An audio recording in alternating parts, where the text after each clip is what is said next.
Hello, welcome to Scott's Odyssey.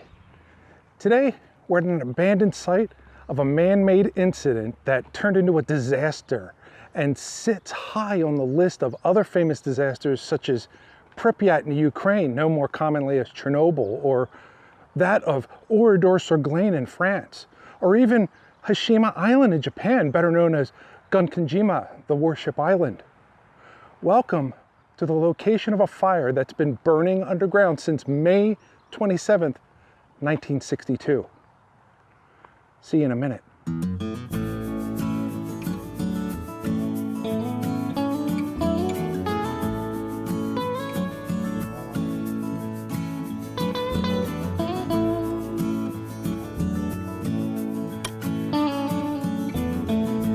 Welcome back. If you've watched my videos before, thank you for your patronage.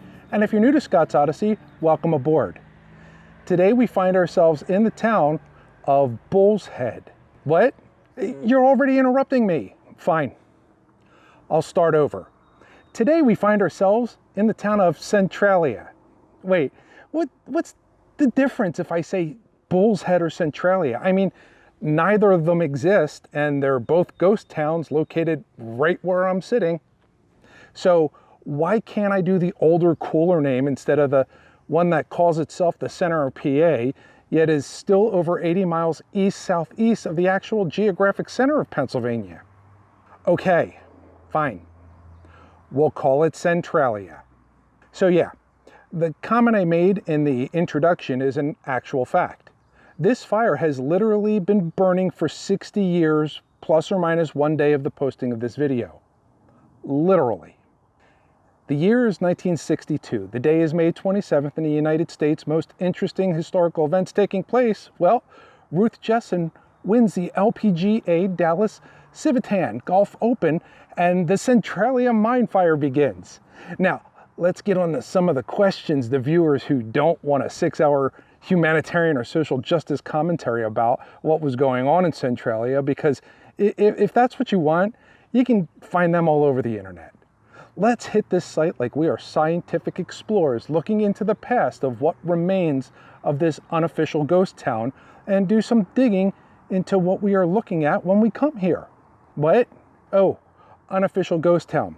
Now, well, yeah, it's not technically a ghost town yet, but it will be much sooner than later and will most likely get wiped off the face of the earth and remembered in only videos such as this one in our future, which we already see happening today.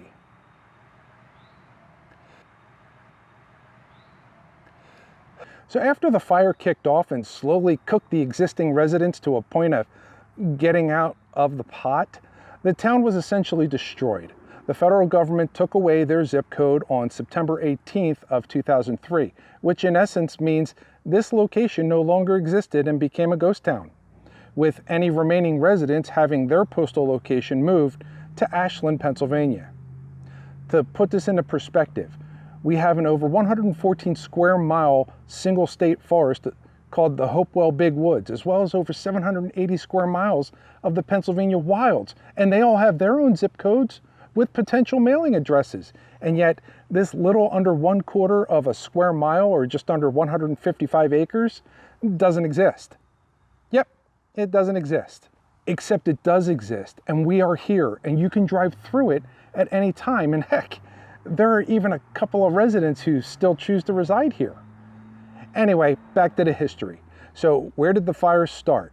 That's a fun one because people would tell you it started in all different locations. But the simple reality is it started outside of Centralia. Yeah, it started to the southeast of the borough, just outside of the Independent Order of Oddfellows Cemetery. Oddly enough, one of the few locations that has not seen any damage from the eternal fires of hell burning just below its surface. Okay, now stop it. It's not appropriate to make statements, jokes, or conjecture about where those whom are interred at the Oddfellows Cemetery ended up post-mortem, because technically their souls are not here. Only the remains of their once mortal bodies. And any comments in any other direction would probably get this video banned for violating some sort of communist form of community standards. So don't leave any comments or jokes like that in the comments section. Go over to the Discord to do it. Now, how did this fire start? Here's the truth and factual manner in which the fire started, as opposed to what everyone else is telling you in their videos and TV shows. Nobody knows except the person or persons who started the fire. That's right, and that's a fact. There are many theories, all of which are plausible, but nobody has any idea how the fire started. All that is known is that the area next to the graveyard was a trash dump, and not an official trash dump, more of a place where people just dump their trash. So maybe we will go a little social commentary because of the mainstream and preferred theory of the fire. After all, one of the key things we like here at ODDySEEy is to explore the angles of who we once were, right?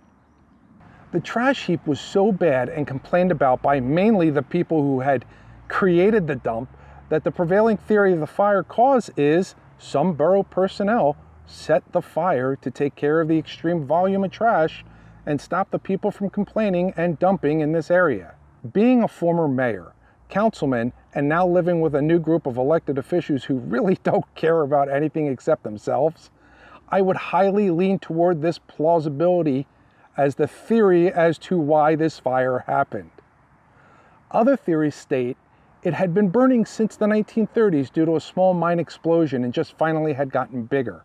And there is even one that cites spontaneous trash combustion, which I cannot say without thinking about the first documented spontaneous human combustion of a 99-year-old Dr. John Irving Bentley, which took place in none other than Coudersport, Pennsylvania on December 5th, 1966. But that's a whole other ODDySEEy adventure to investigate. In the end, we have no idea how the fire started. Can the fire be put out? Yes. Yes, it can absolutely and unquestionably be put out.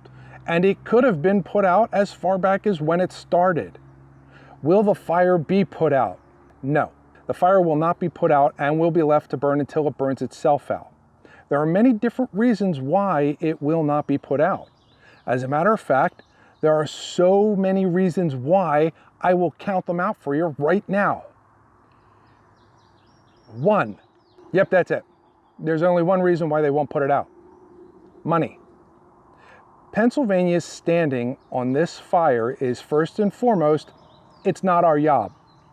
In which, from a government standpoint, is absolutely correct. The fault of the fire is squarely on the shoulders of the owners of the mines and the people who supported that mine company or contributed to the trash heap that ended up hastening the spread of the fire. But that's not what we are talking about when we say money. The reality is, the Pennsylvania AML just does not have a budget to put out the fire. The Pennsylvania AML, or Abandoned Mine Land, is part of the Department of Environmental Protection Bureau of Abandoned Mine Reclamation, and are in charge of resolving issues with abandoned mine land, like mine subsidence, high walls that have become unsafe, open shafts and portals, water supply issues in mining areas, and, well, mine fires. Yep, they just don't have enough money to even put another cup of water on this particular fire, which is a real shame because based on some estimates, Ashland and Girardville are up next to become future Centralias. But that's okay. The current calculations as expressed by the current state government is that there's a better than 20% chance of the underground fire keeping north of both locations. Or if you put it into a manner in which you are not trying to garner support for your political agenda, and the way everyone else can understand the statistical information, there is an 80% chance that it will actually burn into and through both Ashland and Girardville, turning them into a fiery pit on earth, expressed in contrast to 9 circles of hell as being icy in Dante's Inferno. But I digress. We most definitely are not a social commentary here at ODDySEEy, nor am I a prophet. We rely on facts, figures, and the recorded history. And well, the ones of Ashland and Girardville haven't happened yet, so let's not speculate. What we do know is that the current spread of the fire is monitored through surface temperature readings and specific temperature monitoring boreholes that are all stringently watched and guarded safely, as seen in these pictures.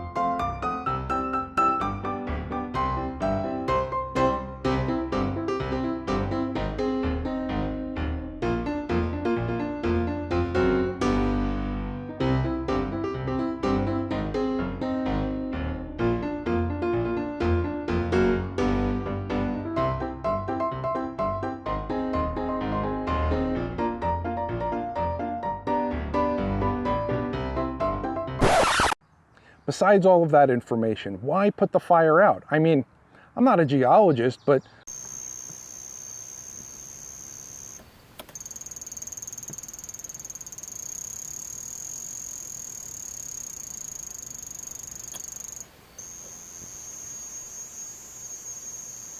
Hey there. Hi, What's your name? Igneous. My friends call me Iggy. It, it means hard as a rock. Oh. Oh, well, Iggy, what are you doing? Oh, this here? Well, Yeah. What are you doing?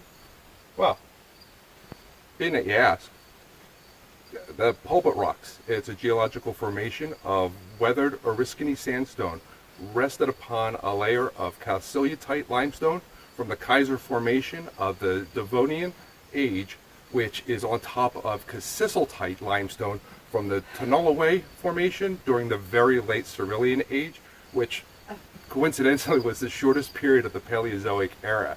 Its location in the eastern United States Piedmont proved instrumental in the determination of the stratigraphy of the Appalachian mountain range, originating in an epipelagic stratum within a photic zone of the ocean's noretic zone with approximately a depth of 200 meters. It's pretty gnarly, eh? doesn't everyone know that this coal fire burning underground in Pennsylvania means that it is totally covered by a very safe and insulating layer of perforated limestone? It couldn't be like someone's taking advantage of a perfect trifecta situation where when the mines cool off, you have an easy way to reclaim all the former limestone, now turned into extremely valuable coke, just ripe for the picking and at no expense to the person who owns the land and will be able to harvest it. Holy cow, you want to talk about hitting gold? But what do we know? We're just historians looking at an abandoned town. So with that, let's go get some exploration of what remains in Centralia, the town that no longer exists.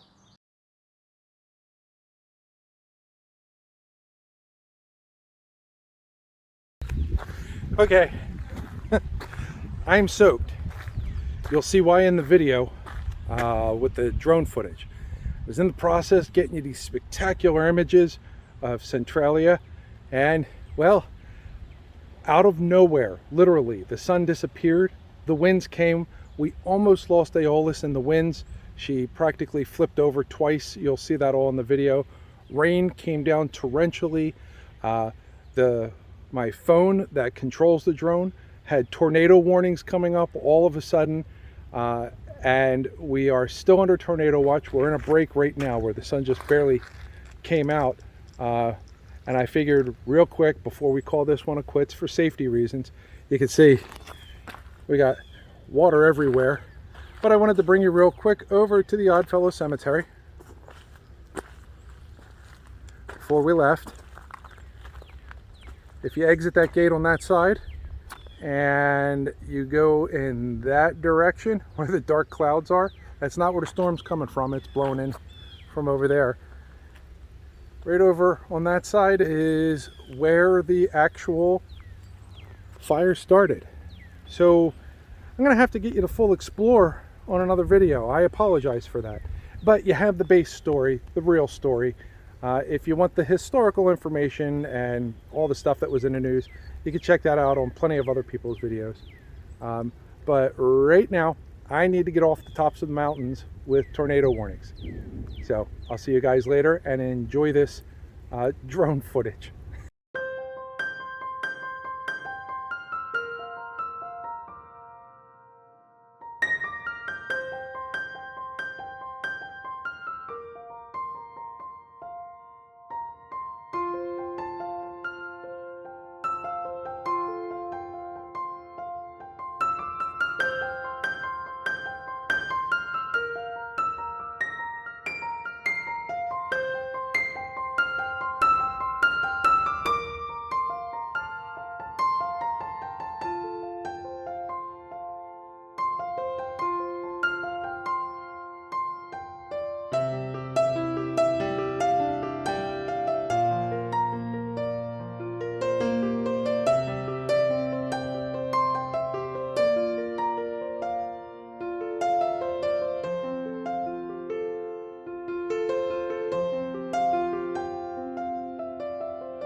but tornado came through.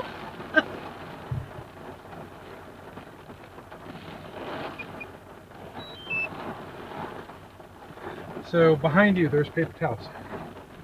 This equipment has to get dried off. I know this episode probably was not what you originally expected when it comes to learning about history in regards to this location, but what you did learn about is the information that is not shared openly, and that this site exemplifies who we once were is still very much who we are today. The reality is that there isn't much to the history of this old colliery town that is different or more spectacular than any other collieries. What is here is the continuing lies and deceit that are proffered of what happened and what is happening. Something we should pay attention to and something we should remember from what we do learn of other sites' histories.